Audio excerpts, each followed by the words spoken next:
So in this video I want to look a little more at our basic rules for integration.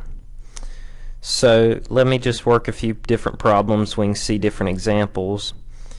First, let's say if we have the integral of x squared minus 3 times x cubed dx.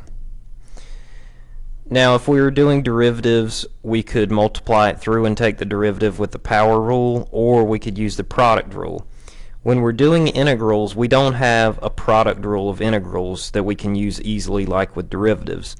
So we need to go ahead and multiply it through to simplify this. So it will become the integral of x to the fifth minus 3x to the third dx. So now we can use our sum or difference rule, split it into two integrals. It's the integral of x to the fifth dx minus, and we can also use a constant multiple rule just like with derivatives, 3 times the integral of x to the third dx. So then we just use our basic power rule, add 1 to the exponent and divide by the new exponent. Will become x to the sixth divided by 6 minus 3 times x to the fourth divided by 4 and plus some arbitrary constant c. And we can go ahead and simplify that a little bit. X to the 6 over 6 minus 3x to the fourth over 4 plus c is the antiderivative. And that's just saying that if we take the derivative of that, we'll get our original function. And let's do that just to kind of prove it to ourselves. If we take the derivative with respect to x of this function, the derivative of the first term will multiply by 6 and we'll get 6 over 6 times x to the fifth, because you drop the power 1, minus 3/4 times 4 times x to the third, dropping the power, plus 0, the derivative of a constant. We'll simplify and get x to the fifth minus 3x to the third. And if we factor out the original x to the third, we get x squared minus 3x, or simply 3. And we see that's what we originally had with our first integral. So that shows the derivative and integral are inverses of one another.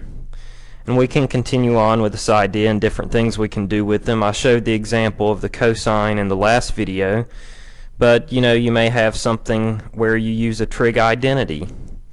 If say you have the integral of the tangent squared of theta d theta. We don't know a function whose derivative is tangent squared straight off the top of our head, but we know that tangent squared theta is equal to secant squared theta minus 1.